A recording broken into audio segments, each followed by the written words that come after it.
48% of the Muslim in the United States of America believe that they are Muslim first, they are American second. Our purpose is to change this culture because they're infidel and what they're doing is not pleasing to Allah, and we are the soldier of Allah who will make them do it. Kamal Saleem was born in Lebanon to a devout Muslim family. As early as 4 years old, he remembers sitting at the kitchen table while his mother taught him about the Quran and his duty to Allah and Jihad. From my childhood, my mom said, one day you'll be a martyr, my son. You will die for the sake of Allah and you will exalt Islam. She said, if you kill a Jew, my son, your hand will light up before the throne of Allah, and the host of heaven will celebrate what you have done. Kamal was 7 when his parents sent him to Muslim training camps to learn to use weapons and engage and kill the enemy. The boys were also taught another, more subtle form of warfare. We were training for what's called culture jihad, which is shifting cultures. Culture jihad is, it's unlike the sword, unlike the rifle, it is the jihad that will come into your world. By his 20s, Kamal was chosen to wage cultural jihad on America. In Islam, liberty, freedom, monarchy, all these are idols, and these must be brought down. So the liberty that you have in the United States of America, it's anti-Islam. You know, so America must be changed. So I moved to the Bible Belt specifically. The Bible Belt was the strongest of strongest. That's where the stout Christians are. And I want to take on the best of the best because I considered myself as a sword of Islam. I thought I'm anointed, I'm unique, I'm selected. I'm coming to a country and a culture to change it, and I have the power of Allah with me. In the early 1980s, Kamal entrenched himself in a small Midwestern town. He began targeting men from poorer neighborhoods to recruit them to the Muslim faith. But one afternoon, his life would be in the hands of those he hated the most. I was going from one place to another to do a recruitment, and that day I had a car wreck. The car wreck was so severe, I ejected out of my car, landed on my neck, broke my neck in 2 places. This man came running to me, and he said, don't worry, we're gonna take care of you, and everything's gonna be all right. The ambulance came and picked me up, and now I go to the hospital. The orthopedic surgeon in the emergency room looked at my chart, and he just said, son, we are going to take care of you, and everything's gonna be all right. The second day, I wake up in the hospital, and this head of physical therapy, come and read my chart, and he turned around and he said the same thing, word for word. We are going to take care of you. At first, Kamal was frightened by their words, because these men were all Christians. You see, in terrorism, if they said we're going to take care of you, you'd better run. Surgeries to repair Kamal's broken neck were successful, but recovery would take weeks. After being discharged from the hospital, he would need someone to care for him while he recuperated. Kamal had no one, so the orthopedic surgeon opened up his own home to this stranger. In his home, they put me in the choicest room, in the most beautiful thing. I became like part of their family. They didn't see me any different, and now they have a basket set for Kamal. They put in money to free my bills from the hospitals. Kamal was overwhelmed with the outpouring of Christian love. As he recovered, he began to help out around the house with cooking and cleaning. They have Jewish friends, they came from Israel, that they support, you know.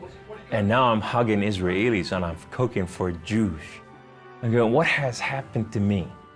When Kamal was able to take care of himself and return to his apartment, the doctor had another surprise for him. He said, this is the keys to the house, and here's an extra key. This is your new car. We just want to bless you. You can come anytime you want. So I go to my home, and I go to my cold place that I haven't been there in months, and dust is this thick. And I just gotta settle this issue with my God to know that if it's real or not. So I walk inside, I shut the door, I go right in the eastern window, and I fall on my knees, and I put my hands to the heavens, and I cry up to my God. Allah, Allah, my Lord and my King, why have you done such a thing to me? I'm okay with the car wreck. I'm okay with all this, but why did you put me among Christians? I'm confused. These Christians and Jews, they're good people. There's nothing wrong with them. They don't want to kill us. They're not the same thing that I learned about them. Allah, these people have relationship with their God. These people, they cry out to the God and they answer them. I want to hear your voice. I want to hear you love me. If you're real, speak to me. I want to hear your voice.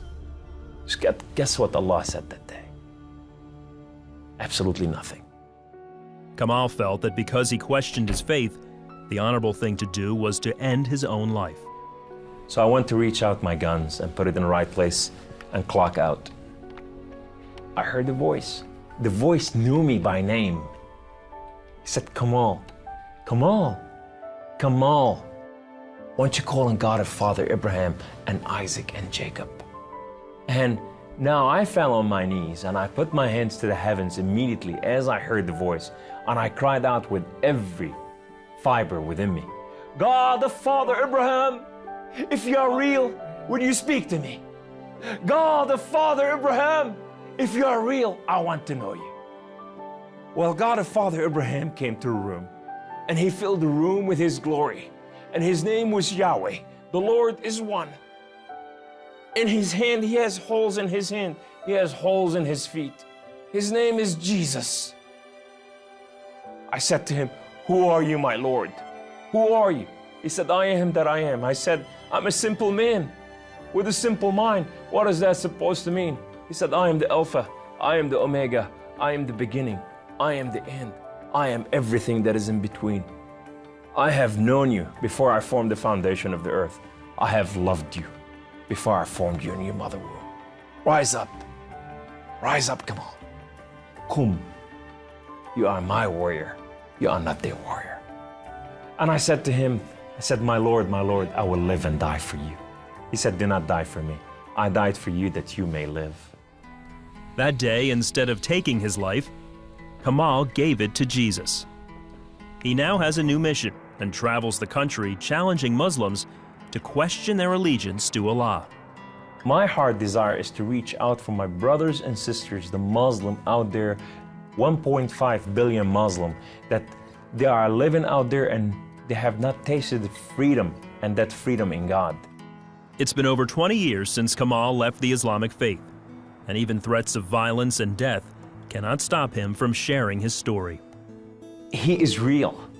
You know, and if you never experienced God before in your life, if you never tasted God, and if you think you got nothing to lose, when you're sitting in your home, whether you're a Muslim or a non-Muslim or a non-Christian or whatever you are, say, call on God of Father Abraham and Isaac and Jacob, and say, if you are real, speak to me, I want to hear your voice.